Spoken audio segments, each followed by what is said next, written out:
Russell's viper নিয়ে দেশজুড়ে উদ্বেগ ছড়াচ্ছে অপপ্রচার। একাদশে ভর্তির প্রথম ধাপের ফলাফল রোববার। ফের বাংলাদেশে রোহিঙ্গা প্রবেশ ঢলের আশঙ্কা।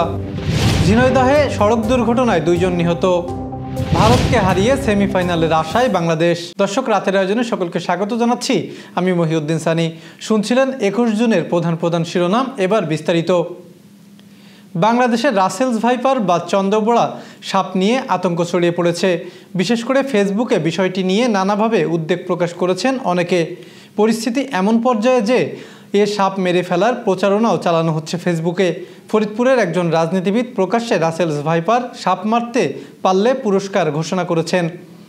তবে সাপ গবেষক ও বিশেষজ্ঞরা বলছেন, এ প্রজাতির সাপ কামড়ালেও তার চিকিৎসা আছে এবং সময় মতো চিকিৎসা নিতে পারলে মৃত্যু ঝুঁকিও কমে আসে।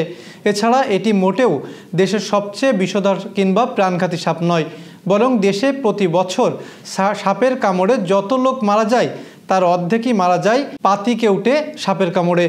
তবে সময় মতো চিকিৎসা না নিলে রাসেলস ভাইপারের কামড়েও মৃত্যু হতে পারে। এ বিষয়ে স্বাস্থ্যমন্ত্রী সামন্তলাল সেন গণমাধ্যমকে জানিয়েছেন, দেশে পর্যাপ্ত পরিমাণ বিষ প্রতিষেধক বা অ্যান্টিভেনম আছে এবং সব জায়গায় হাসপাতালগুলোতে অ্যান্টিভেনম রাখার নির্দেশ দিয়েছেন তিনি। প্রকৃত তথ্য না জেনে অপপ্রচার ছড়ানো থেকেও বিরত থাকায় সকলের দায়িত্ব বলে মত দিয়েছেন সংশ্লিষ্টরা। একাদশ শ্রেণীতে ভর্তির জন্য প্রথম ধাপের আবেদন প্রক্রিয়া গত 13 জুন শেষ হয়েছে।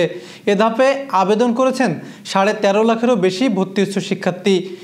আর প্রথম ধাপে আবেদনকারী শিক্ষার্থীদের ফল রোববার রাত 8টায় প্রকাশ করা হবে।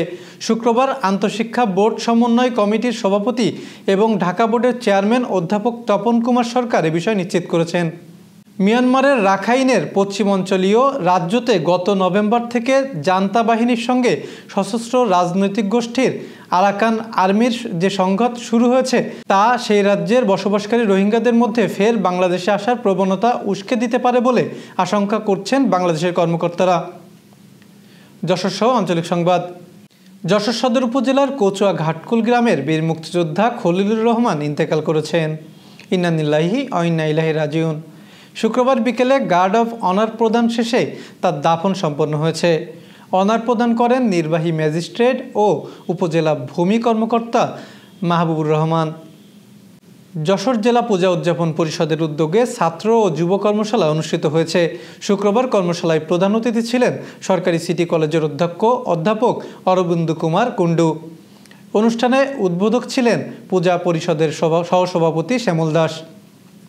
ঝিনাইদহে পৃথক দুর্ঘটনায় 2 জন নিহত হয়েছেন। শুক্রবার বিকেলে শৈলকুপা উপজেলার বড়দা ও সদর উপজেলার 18 মাইল এলাকায় এসব দুর্ঘটনা ঘটে। শৈলকুপার ঝিনাইদহ কুষ্টিয়া মহাসড়কের বড়দায় মোটরসাইকেল থেকে ছিটকে পড়ে ট্রাকের চাপায় মৃত্যু হয়েছে জ্যোতি নামের এক নারীর। অন্যদিকে সদর উপজেলার ঝিনাইদহ চুয়াডাঙ্গা মহাসড়কের 18 মাইল বাজার এলাকায় ইজি বাইকের ধাক্কায় আতিয়ার রহমান নামে এক ব্যক্তি মৃত্যু হয়। Renaissance hospital and diagnostic centre. রেনেসাতেই মিলছে কম খরচে উন্নত সেবা, তাই নিশ্চিন্তে আমাদের সেবা নিন, সুস্থ থাকুন। Renaissance hospital and diagnostic centre, সদর হাসপাতাল মোড়, দরাটানা, যশোর। খেলার সংবাদ। টপ অর্ডার ব্যাটাররা ফর্মে ফেরার পথে থাকায় টি-20 বিশ্বকাপের সেমিফাইনালে খেলার ভালো সুযোগ এখনও আছে বলে মনে করেন বাংলাদেশের অধিনায়ক নাজমুল হোসেন শান্ত। বৃষ্টি আইনে আজ অস্ট্রেলিয়ার কাছে 28 রানে হেরে সুপার 8 পর্ব শুরু করে বাংলাদেশ। সুপার 8 পর্বে নিজেদের দ্বিতীয় ম্যাচে অ্যান্টিগার স্যার ভিনিয়ার রিসার্চ স্টেডিয়ামে ভারতের বিপক্ষে ঘুরে দাঁড়ানোর ব্যাপারে আত্মবিশ্বাসী টাইগার্সরা। আগামীকাল রাত 8টা 30 মিনিটে শুরু হবে ম্যাচটি। এই ছিল আজকের আয়োজন। শুভরাত্রি।